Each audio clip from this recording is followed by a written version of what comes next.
حضرت عبداللہ ابن سلام رضی اللہ تعالیٰ عنہ فرماتے ہیں کہ میں یہودیوں کا بہت بڑا عالم تھا۔ ملنگ شلنگ بندے مطمئن کرنے آسان ہوتے ہیں، عالم فاضل پڑھے لکھے بندے کو کسی بندے کا مطمئن کرنا، متاثر کرنا بڑا مشکل ہوتا ہے۔ آپ فرماتے ہیں میں نبی کریم علیہ السلام کی بارگاہ میں پہلے دن گیا میں بحث کے ارادے سے، مناظرے کے ارادے سے، چونکہ یہودیوں کا عالم تھا۔ حضور اونٹنی پر تشریف فرما تھے۔ اور یارو، محنت کر کے جو میک اپ کر کے چہرہ بنایا جاتا ہے اس کے اندر حسن تو کئی دفعہ ہوتا ہے پر جاذبیت نہیں ہوتی۔ لیکن جس بابے نے کبھی میک اپ نہ کیا ہو لیکن وضو ذرا طریقے سے کرے روز، تو رنگ گورا نہ بھی ہو تو لوگ کئی دفعہ یہ نہیں کہتے رنگ گورا ہے، بلکہ لوگ کہتے ہیں چہرہ نورانی ہے۔ اب میں اس پر میں کچھ کلام کر سکتا ہوں کہ گورے اور نورانی چہرے میں بھی فرق ہوتا ہے۔ کچھ چہرے گورے ہوتے ہیں پر نورانی نہیں ہوتے، کچھ گورے نہیں ہوتے پر نورانی بڑے ہوتے، یہ الگ عنوان ہے۔ تو حضرت عبداللہ ابن سلام رضی اللہ تعالیٰ عنہ فرمانے لگے جب میں گیا تو حضور اونٹنی پر تشریف فرما تھے، کہتے ہیں سادہ وضو، اور میں دیکھ رہا تھا کہ داڑھی مبارک میں کنگھی بھی نہیں ہوئی تھی، سرکار نے سر پہ سادہ سا امامہ باندھا تھا۔ حضور اونٹنی پر بیٹھے تھے اور جس اونٹنی پر تشریف فرما تھے اس پہ کجاوا بھی کوئی نہیں تھا، لیکن کہتے دو جملے حضور کی زبان سے نکلے، دو جملے، اور میں ان جملوں کا قیدی ہو گیا۔ میرے محبوب نے فرمایا جو چاہتا ہے کہ اس کی عمر بھی زیادہ ہو، رزق میں بھی برکت ہو، آپ بھی چاہتے ہیں نا عمر بھی زیادہ ہو، رزق میں بھی برکت ہو، تو حضور فرمانے لگے اس کے لیے کرنے کا کام یہ ہے کہ اگر وہ چاہتا ہے عمر زیادہ ہو، رزق میں برکت ہو، تو اپنے رشتہ داروں کے ساتھ اچھا سلوک کرے۔ یہ حدیث اگرچہ اپنے انہی الفاظ کے ساتھ مشکات میں موجود ہے، لیکن وہاں حضرت عبداللہ ابن سلام رضی اللہ تعالیٰ عنہ کہتے ہیں کہ وہ کیا مٹھاس تھی لفظوں میں، جملے تھوڑے تھے، بات میں گہرائی بہت زیادہ تھی۔ میں آیا تھا بحث کرنے پر میں آگے بڑھا، حضور کا دست مبارک تھاما اور میں نے عرض کی یا رسول اللہ مجھے کلمہ پڑھا دے، میں مسلمان ہونا چاہتا ہوں۔ ہمارے ہاں لوگ سمجھتے ہیں کہ بہت زیادہ فلسفہ بیان کرنے والا شاید کوئی بڑا پڑھا لکھا بندہ ہوتا ہے، یہ جی نفسیات کا بڑا ماہر ہے جی، اس نے کئی ماسٹر کیے ہوئے ہیں، ایم فل کی ہے، پی ایچ ڈی کی۔ او خدا کے بندے، نفسیات کا ماہر وہ ہوتا ہے جو سامنے والے کی عقل کے مطابق بات کرنا جانتا ہے۔ اور اگر تم کہے جی میری بات ہی بڑی مشکل ہے، میں کس کو سمجھاؤں، تو آپ یہ پڑھے لکھے نہیں ہیں، آپ ابھی سمجھدار نہیں ہوئے۔ کلم الناس علی قدر عقولہم، اگر آپ پڑھے لکھے ہوتے تو لوگ آپ کی بات سمجھتے۔ میرے رسول کریم نے کبھی کوئی مشکل بات نہیں کی، کبھی کوئی فلسفہ نہیں بیان کیا، بلکہ تیری نگاہ ناز سے دونوں ہی مراد پا گئے، عقل غیاب جستجو، عشق حضور و اضطراب۔ اقبال کہتے ہیں اگر بڑا عقل مند آدمی ہوتا تھا تو حضور کی بات اس کے دل کو بھی اچھی لگتی تھی، اور اگر کوئی عشق و مستی والا آتا تھا نا کہ میں نے مست ہو کے آنا ہے، تو وہ بھی میرے نبی کی باتوں سے مست ہو جایا کرتا تھا۔ دونوں تیری نگاہ ناز سے دونوں مراد پا گئے۔ تو حضور کو بات کرنے کا سلیقہ بھی بڑا شاندار آتا تھا۔ حضرت عائشہ صدیقہ رضی اللہ تعالیٰ عنہ فرماتی ہیں کہ نبی کریم صلی اللہ علیہ وسلم جب بات کرتے تھے تو اتنی دھیمی کرتے تھے، اتنی دھیرے میں کرتے تھے، میں تو چھوٹا آدمی ہوں، کسی بڑے بندے کو نصیحت بھی نہیں کر سکتا، ورنہ میں علماء سے تو نہیں لیکن جو طالب علم ہیں جن کا خیال ہے کہ شاید اور میرے پاس کچھ سیکھنے آئے ہوئے ہیں مدرسے کے، تو میں ان سے کہتا ہوں کہ وہ کیا خطابت ہوئی جس میں سامنے والے کو سمجھ ہی نہیں آئی آپ نے کیا کہا ہے۔ آپ اتنے جوش میں چلے گئے، کہتا جی وہ میرا عشق بڑا جوان تھا، تو میں نے کہا آپ کا عشق زیادہ جوان تھا، پھر رسول پاک کی سنت سے ہی آگے نکل گیا ہے۔ اب ٹھہر ٹھہر کے بات کریں، آپ کی بات اگر سامنے والے کی سمجھ میں نہ آئی تو اس کا معنی کیا ہوا؟ اسی طرح سے ہماری نعت خوانی کا ماحول ہوتا ہے، 6 بندے نعت پڑھ رہے ہوتے ہیں، ایک اسپیکر ادھر ہوتا ہے ایک ادھر ہوتا ہے، کوئی سمجھ نہیں آتی ہے کیا کہہ رہے ہیں، اور پھر اس کے ساتھ ساتھ وہ یہ بھی مطالبہ کر رہے ہوتے ہیں کہ ہاتھ بھی کھڑے کرو جنو جنو عشق کے۔ میں کہ انج نہیں کہی دا، ویسے تو کہہ چلو پڑھ لیں، ورنہ اگر آپ ایسے ہی استاد بائی پاس والے بیچارے کو تو ہارٹ اٹیک ہو جائے گا ہاتھ کھڑا کرے گا، تو ہے تو وہ بھی عاشق رسول ہی نا، لیکن یہ قسمیں نہ ڈالیں، یہ کوئی طریقہ ہی نہیں ہے، نہ کہیں دین اس کی اجازت دیتا ہے۔ ہم نے تو یہ سنا ہے کہ صحابہ کہتے ہیں جب اللہ کے حبیب گفتگو کرتے تھے تو ہم یوں بیٹھتے تھے کہ ہمارے سروں پہ پرندے بیٹھے ہو، تو حرکت بھی نہیں کرتے تھے۔ تو بہرحال جو بات عرض کرنی ہے اس پر غور کریں۔ جناب عائشہ صدیقہ کہتی ہیں ٹھہر ٹھہر کے بات کرتے آہستہ، اور یہ لفظ آپ کو یاد رکھنا ہے۔ سیدہ عائشہ صدیقہ کہتی ہیں جب حضور گفتگو کرتے تھے نا تو اگر ہم نبی پاک کے الفاظ کو گننا چاہتے تھے تو گن بھی سکتے تھے، گننا چاہتے تو گن بھی۔ ایک تو آپ کی جو سادگی ہوگی وہ اصل ہوگی، ملمہ سازی سے نکلیں۔ پہلے ہماری شادیوں پہ دلہا اور دلہن جاتے تھے بیوٹی پارلر، اب سارا خاندان جاتا ہے۔ اس میں حسن نہیں ہوتا، اس میں بے وقت ہو جاتا ہے آدمی۔ آپ کو جو رب کریم نے بنایا ہے اس سے زیادہ شاندار آپ کو کوئی بنا سکتا ہے؟ الذی خلقک فسواک فعدلک فی ای صورت ما شاء رکبک، اللہ فرماتے ہیں جو میں نے تیرا چہرہ بنایا ہے نا یہ میری چاہت ہے، میں نے جیسا چاہا ہے تجھے بنایا ہے، تو مجھے تجھے وہ چہرہ پسند کیوں نہیں جو میرے رب نے بنایا ہے؟ یہ چاہت ہے الذی خلقک کا جس نے تمہیں پیدا کیا، فسواک فعدلک پھر ہموار کیا پھر برابر کیا، اور فی ای صورت ما شاء رکبک پھر جس صورت میں اس نے چاہا تجھے ترکیب کیا۔ تو پہلی بات، اور دوسری بات گفتگو کریں تو ذرا تھوڑا سا نا موقع دیں کسی اور، کچھ لوگ ایسے ہوتے ہیں جن کے پاس آپ بیٹھیں تو بس وہی بولیں گے، آپ نہیں بول سکتے، اب وہی بات کریں، گفتگو کریں معنی خیز کریں، اتنی باتیں نہ کریں کہ پھر آپ رہ جائیں، کم بات کریں اور جتنی کریں وہ وزنی کریں تاکہ آپ کی بات کا ایک خاص حجم ہو، ایک وقار ہو۔ اللہ کے محبوب بات کرتے تو اس بات کے اندر وزن ہوتا، وقار ہوتا۔ ہمارے اصحاب رحمۃ اللہ علیہ ہمیں اکثر حکم دیتے تھے تقریر تھوڑی کرنا، نعت کے 2-3 شعر پڑھنا، تو میں نے ایک دن عرض کی حضور کیوں؟ فرمانے لگے اللہ رسول کی بات کو بے وقت نہ کر دینا کہ لوگ سننا نہ چاہیں اور تم جبرن سناؤ، فرمایا رنگ اس طرح کا ہونا چاہیے کہ لوگوں میں دلچسپی ابھی ہو اور بات ختم ہو جائے، اس کو بے وقت کر دینا ہے کہ زبردستی آپ۔ تو اچھی گفتگو کریں، معنی خیز سنیں۔ ایک حدیث پاک حضرت ابو بردہ رضی اللہ تعالیٰ ایک صحابی ہیں، البدایہ والنہایہ میں روایت آپ کو ملے گی، وہ کہتا ہے میرا اپنی بیوی سے اختلاف ہو گیا۔ بیوی سے جب بندہ راضی ہوتا ہے تو بڑا ہی راضی ہوتا ہے، پھر وہ کہتا ہے کہ جیسی میری ہے ویسی کسی کی بھی نہیں، اور جب ہوتا ہے نا ناراض تو پھر وہ منگنی سے کہانی شروع کرتا ہے کہ جب میری منگنی ہوئی تھی تو تیرے چاچے نے مجھے گھورا تھا، اور پھر وہ دن جب رکھے تھے اس دن جو کام ہوا تھا اس کا بھی ذکر، اب اختلاف جو ہو گیا، اور جب آپ کسی سے ناراض ہوتے ہیں پھر اس کی خامیاں ساری سامنے آ جاتی ہیں، پھر وہ کہتا ہے شادی والے دن تیرے ابے نے صحیح سلوک نہیں کیا، یہ جو مجھے کپڑے دیے تھے جو کو پہننے والے تو نہیں نا، تو میری اماں، اب اختلاف ہو گیا۔ اب ہم کیا کرتے ہیں، جو قریب والے لوگ ہوتے ہیں وہ اس پر تھوڑا تیل اور ڈالتے ہیں، وہ کہتے ہیں نہیں تینوں تو پتہ ہی نہیں، مجھے تین بڑیاں گلاں دا پتہ ہی نہیں، تو تے شادی تو 15 دن بعد سعودی عرب ٹر گیا ساڑھے کو سن کہانیاں، ہم تمہیں بتاتے ہیں تاکہ تباہی اور اترے۔ اس طرح نہ کریں، آپ ایک آدھ بات کہہ کے چلے جاتے ہیں، ان بیچاروں نے اکٹھے رہنا ہوتا ہے، ان کی زندگی دوزخ بنی رہتی ہے، ان کو قریب کریں۔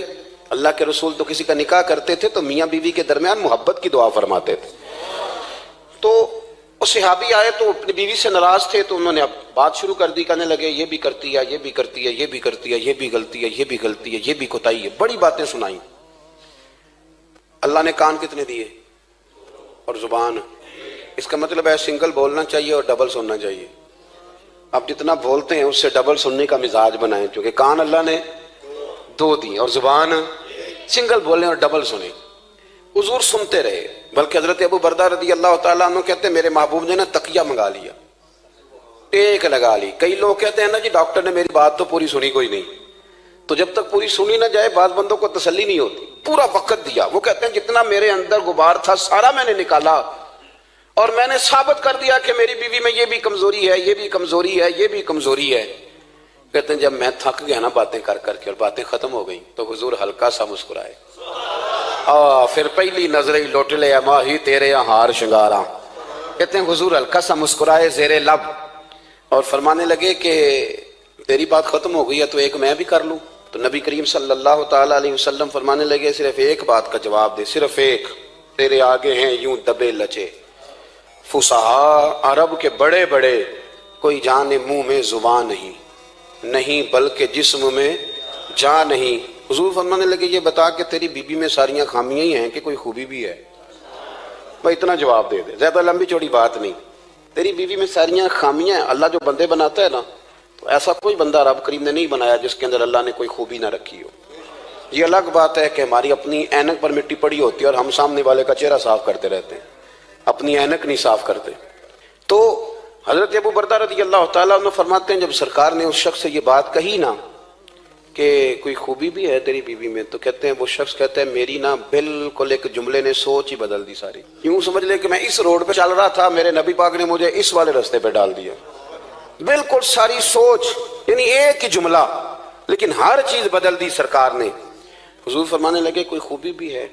کہتے میں تھوڑی دیر چپ رہا، عرض کی یا رسول اللہ صلی اللہ علیہ وسلم آپ حکم کریں، تو حضور فرمانے لگے اپنی بیوی سے کبھی بغض نہ رکھو، اگر تمہیں اس کی خامیاں نظر آئیں تو اس بات پر توجہ کرو جو اس کے اندر خوبی ہو۔ کہتے ہیں میں نے اٹھ کے عرض کی یا رسول اللہ میری بیوی پردے کی بڑی پابند ہے، میری خوابگاہ میں کوئی دوسرا شخص کبھی پیر بھی نہیں رکھ سکتا، تو فرمایا جا پھر گھر جا کے بس آج جو سب سے اعلیٰ خوبی تھی وہ تو اللہ نے تیری بیوی کو عطا کی ہوئی ہے، گھر بسا۔ تو ایک تو سرکار کی ظاہری جو اللہ نے آپ کو حسن و جمال دیا تھا وہ بے مثل تھا، گفتگو کا جو ڈھاب اور سلیقہ دیا تھا وہ بے مثل اور بے مثال تھا، اور پھر جو حضور کی ادائیں تھی نا، کانا خلقہ القرآن۔ حضرت عائشہ صدیقہ کہتی ہیں میرے محبوب کے اخلاق دیکھنے ہو تو قرآن پڑھو، جن اخلاق کا قرآن درس دیتا ہے وہ عملی طور پر سارے مدینے والے محبوب میں پائے جاتے تھے۔ جو سب سے بہترین عادت تھی نا، بہترین ترین عادت، وہ اللہ نے میرے رسول کریم کو عطا فرمائی۔ ہمارا نا اب ایک مزاج بن گیا ہے، ہمارے بعض لوگ بڑے فخر سے بتاتے ہیں کہ یہ مسواک سنت ہے، اب تو سائنس بھی مان گئی ہے کہ مسواک کریں گے تو آپ کے وجود کے اندر جو منہ میں فالتو مادے ہوں گے جراثیم وہ مر جائیں گے، اب سائنس بھی مان گئی ہے۔ مجھے کبھی کبھی اس لفظ سے بڑی تکلیف ہوتی ہے، میں کہتا ہوں کہ سائنس اگر نہ مانے تو ہمیں کوئی اس پہ فرق پڑتا ہے؟ نہ مانے سائنس، ہمیں کیا لینا دینا سائنس سے؟ سائنس تو کبھی کچھ کہتی ہے پھر کبھی کچھ اور کہنے لگ جاتی، سائنس کا کیا ہے؟ سائنس کو منوانا ہماری ڈیوٹی۔ ہاں، اس طرح کا دین نہ بناؤ کہ معاذ اللہ دین کو سائنس کا غلام کر دو۔ سائنس کل بھی رسول اللہ کی غلام تھی، آج بھی میرے نبی پاک کی غلام ہے۔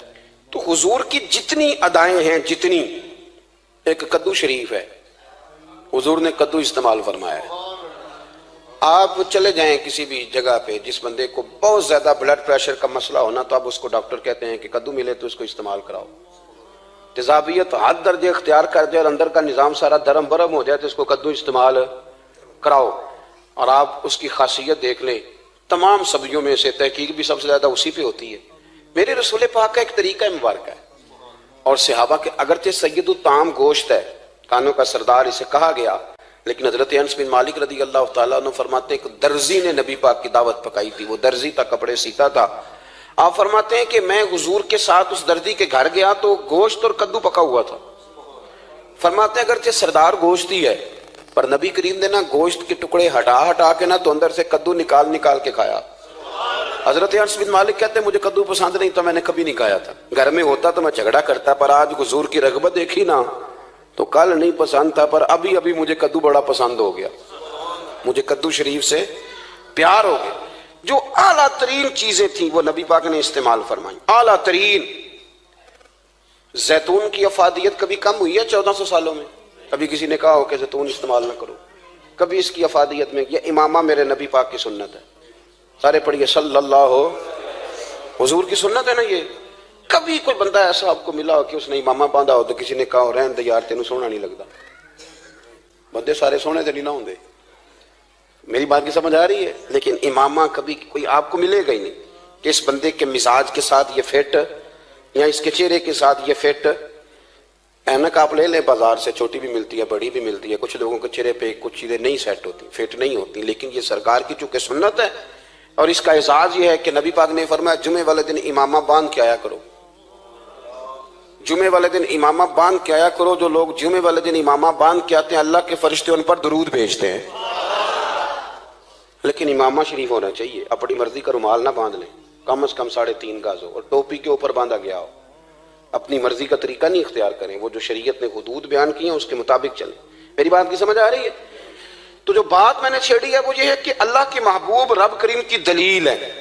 جتنا کائنات کے اندر حسن کوئی بندہ تلاش کرنا چاہے گا وہ مجبور ہو جائے گا اور اسے دروازہ رسول پہ جانا ہی پڑے گا، اسے نبی پاک کے دروازے پر اسے جانا پڑے۔ ہم کوشش بڑی کرتی ہیں سونے لگنے کی، بڑے بڑے لوگ روپ دھارتے ہیں بیچارے، بڑا کچھ کرتے ہیں، لیکن آپ کو لوگ سونا کہیں گے، نورانی نہیں کہیں گے۔ مجھے بڑی کر لیں، داڑھی روز بنائیں بے شک، لیکن فطرت داڑھی ہے، حسن ناراض ہو گیا۔ اور داڑھی بڑی سمجھدار ہے، کبھی عورت کے منہ پہ نہیں آتی، آتی مرد کے منہ پہ، مرد کے منہ پہ داڑھی آتی۔ چلے میں کوئی بات نہیں کرتا ورنہ میں تو حنفی ہوں، میرے امام صاحب تو اس بندے کی گواہی قبول نہیں کرتے جس نے داڑھی نہ رکھی ہو، وہ کہتے ہیں اس کی شہادت کچہری میں قابل قبول نہیں ہے، وہ تو قبول نہیں کرتے اس کی شہادت کو بھی۔ اب چلیں عوام سے ڈرتے ڈرتے کئی دفعہ کچھ باتیں نہیں بتائی جاتی پر باتیں ہیں تو صحیح نا۔ ایک بندے نے داڑھی مڈائی تھی تو جناب عمر نے مدینے سے بھی نکال دیا تھا۔ ان سانو کانے کوئی کہہ گیا کہ چنگی طرح نیک ہوے گا تاں رکھی تے روٹی ادن کھائی ہاں جدن چنگی طرح نیک ہو جائے گا، اس سے پہلے کیوں کھاتے ہو؟ یہ قسم اٹھاؤ کہ پیسے اس دن پکڑنے ہاتھ میں جس دن چنگی طرح نیک ہونا ہے۔ کچھ لوگ کہتے ہیں میں اندر سے ٹھیک نہیں، تو اندر سے ٹھیک ہونا تیری ڈیوٹی نہیں، ظاہر ٹھیک کرنا تیری ڈیوٹی ہے، باطن تو رب کریم اپنی رحمت سے درست فرمایا کرتا ہے۔ تو جو تیرے ذمہ لگایا اللہ نے وہ تو کرنا، جو تیرے اللہ نے ظاہری صورت سے ہوتا کیا ہے، سنو کیا ہوتا ہے۔ مولانا رومی نے لکھا ہے حضرت موسیٰ علیہ السلام کے زمانہ مبارکہ میں ایک شخص تھا، تو حضرت موسیٰ علیہ السلام کی نقلیں اتارتا تھا۔ آپ کتنا لمبا کرتا پہنتا تھا، ہاتھ میں چھڑی پکڑتا تھا، تھوڑا غصے سے بولتا تھا، معاذ اللہ نقل اتارتا تھا۔ جناب موسیٰ کلیم اللہ علیہ السلام کی قوم کا جب غلبہ ہوا تو انہوں نے نکال دیا اس کو، تو نقلیں اتارتا ہے، وہ نکل گیا، شہر سے باہر نکال دیا۔ حضرت موسیٰ کلیم کہتے ہیں میں ایک دن کوہ طور پہ گیا ہوا تھا، تو رب کریم نے مجھ سے فرمایا کہ فلاں جگہ فلاں درخت کے نیچے میرا ایک دوست انتقال کر گیا ہے، اسے اٹھائیے، غسل دیجیے، کفن دیجیے، جو اس دور کا طریقہ تھا، تدفین کر دے۔ حضرت کلیم علیہ السلام فرماتے ہیں میں اپنے حواریوں سمیت پہنچا، جب بندے کا چہرہ دیکھا تو حیران ہو گیا، یہ تو نقلیں اتارنے والا ہے، تو نقلیں اتارنے والا ہے۔ پر اللہ کے نبی رب کریم کے حکم کے آگے لا تو اللہ نہیں کرتے، یہ نہیں کہتے کہ میری عقل میں نہیں آ رہا۔ اٹھایا، غسل دیا، کفن دیا، تدفین کر دی اس کو۔ جب دفن ہو گیا حضرت موسیٰ علیہ السلام کوہ طور پہ حاضر خدمت ہوئے اور بارگاہ عالی مرتبت میں عرض کرنے کے مالک تو بے نیاز ہے، چارہ سوال تو نہیں، پر اپنی تسلی کے لیے مالک یہ فرمائیے کہ وہ تو نقلیں اتارتا تھا۔ تو رب کریم نے فرمایا موسیٰ بات یہی ہے، پر میں نے اسے مرتے وقت ایمان نصیب کر دیا، وہ آپ کا کلمہ پڑھ کے دنیا سے گیا ہے اور توبہ کر کے گیا ہے، تو مالک اتنی کرم نوازی کیوں ہوئی؟ تو رب کریم نے فرمایا موسیٰ جب وہ تیری طرح بن سور کے نکلتا تھا نا، تیری ادائیں اپناتا تھا تو مجھے پیارا ہی بڑا لگتا تھا، وہ پیارا لگتا تھا۔ یارو دیکھو نا ترمذی شریف میں حدیث ہے، میرے رسول پاک علیہ السلام نے فرمایا میرا امتی جب سفید داڑھی لے کے قبر میں جائے گا نا، داڑھی اور وہ بھی سفید، تو رب فرشتوں سے فرمائے گا اسے عذاب نہ دینا، یہ میرے محبوب کی سنت سفید داڑھی لے کے آگے، مجھے شرم آتی ہے اسے عذاب دیتے ہوئے۔ آپ بات کو سمجھے کہ یہ حضور کی سنت کا اعزاز جو اللہ کی بارگاہ میں، رب کے حضور جو سنت کا اعزاز اس لیے کہ کائنات میں سب سے اعلیٰ ترین جو کام تھا وہ کیا ہی میرے مصطفیٰ کریم نے، اعلیٰ ترین عمل نبی پاک کا، اعلیٰ ترین، اور طریقہ مبارکہ میں حسن اور جاذبیت، اور آپ اندازہ کر لیں ہم لوگ پٹری سے اتر جاتے ہیں، مرضی کرتے ہیں، ہمارا مزاج ہے جتنا مرضی کو کہے کہ الکوہل والی خوشبو استعمال نہ کریں، پر ہم کوئی نہ کوئی دلیل نکال کے لے ہی آتے ہیں، لیکن خوشبو اس دور میں بھی اتنی بکتی ہے جس کی حد نہیں، اور لوگ اپنی اپنی ضرورت کے لیے اس کو استعمال ہے۔ ان 1400 سالوں میں 1450 سالوں میں ایک دفعہ بھی ایسا نہیں ہوا کہ یہ کاروبار کہیں ٹھنڈا ہوا ہو۔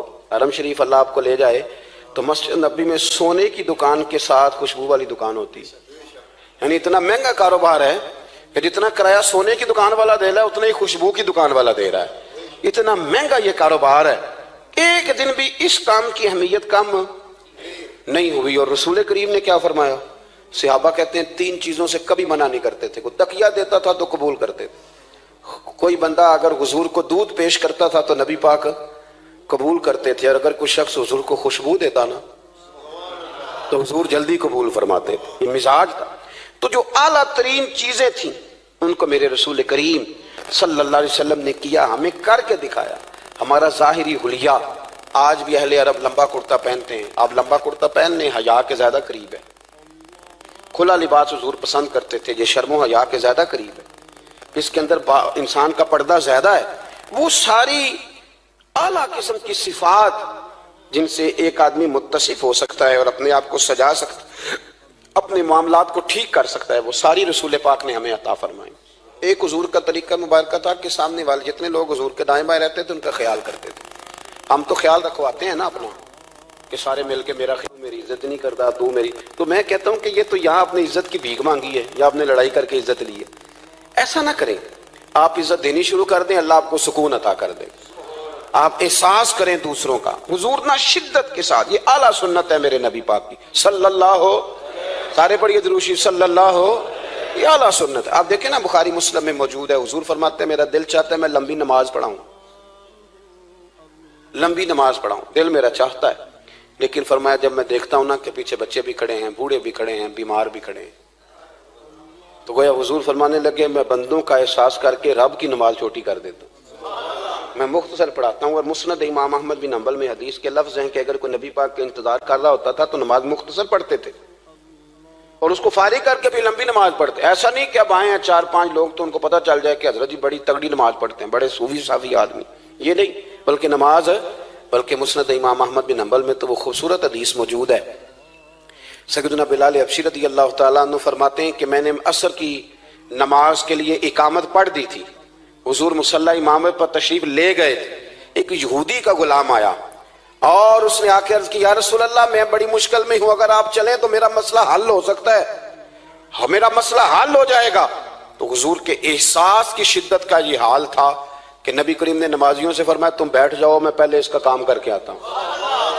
خدا کے بندے تو ہیں ہزاروں, بنوں میں پھرتے ہیں مارے مارے, میں اس کا بندہ بنوں گا جس کو خدا کے بندوں سے پیار. احساس کی شدت یہ حضور کی سنت ہے, اور بہت زیادہ خیال رکھنا دوسرے کا, یہ میرے نبی پاک کا طریقہ ہے. دوسروں کو سوچنا, دوسروں کے لیے بات کرنا, دوسروں کے لیے دعائیں کرنا, ان کے احساسات کا خیال رکھنا.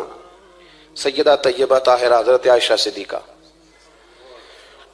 رضی اللہ تعالیٰ عنہ فرماتی ہیں ایک دن سرکار مجھ سے فرمانے لگے, عائشہ جب تم مجھ سے ناراض ہوتی ہو تب بھی مجھے پتہ چل جاتا ہے, جب راضی ہوتی ہو تب بھی پتہ چل جاتا ہے.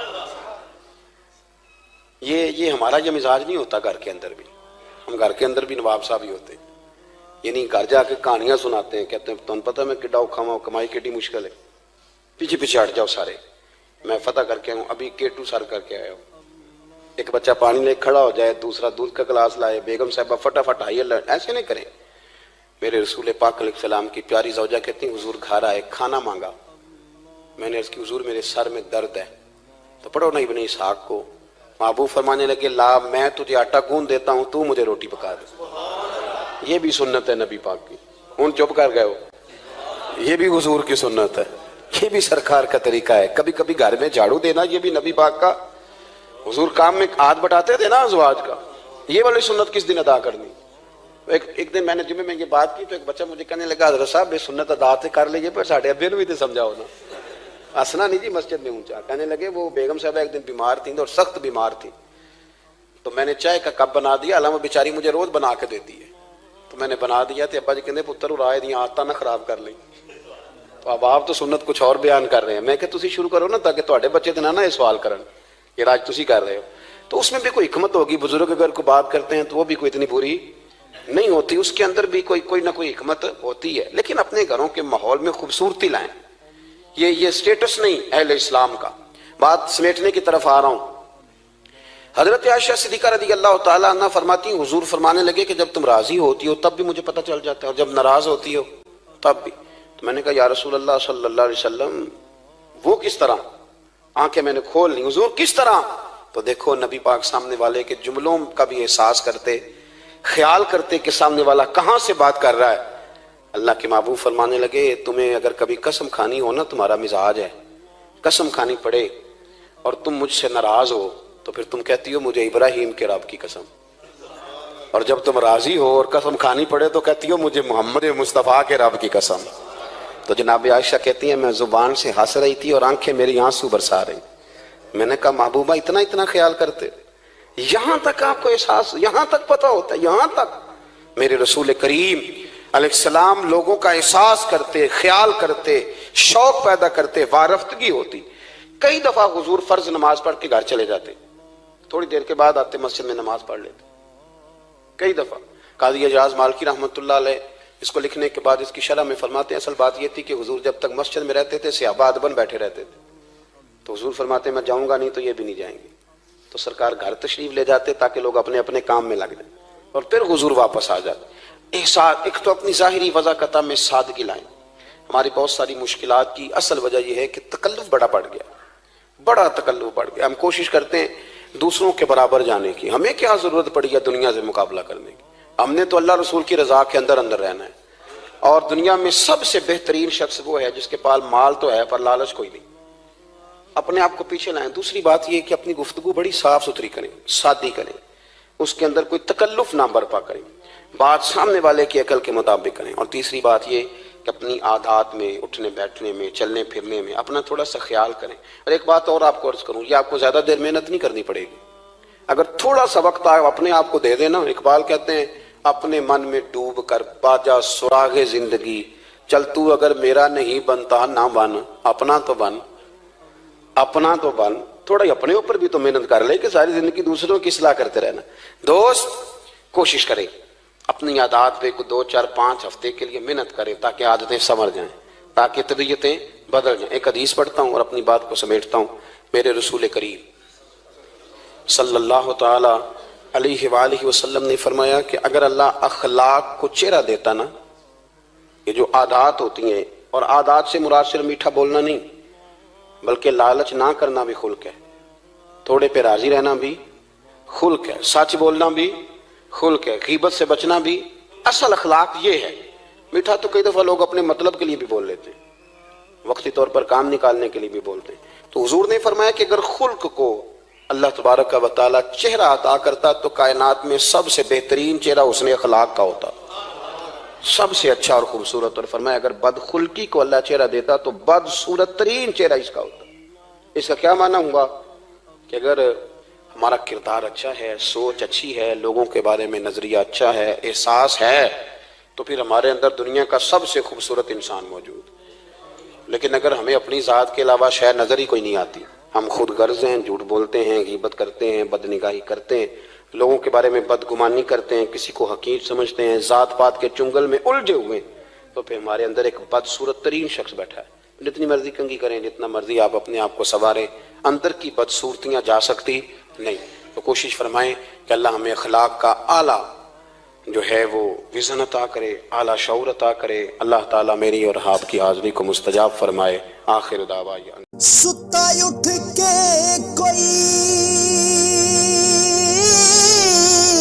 نہیں خوش ہوندا،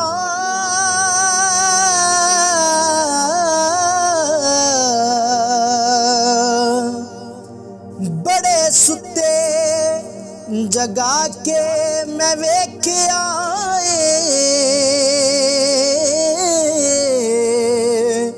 اوے کتے جیا نہیں کوئی وفادار ڈٹھا، تے ٹکر سکا بھی پا کے ویکھ آئے۔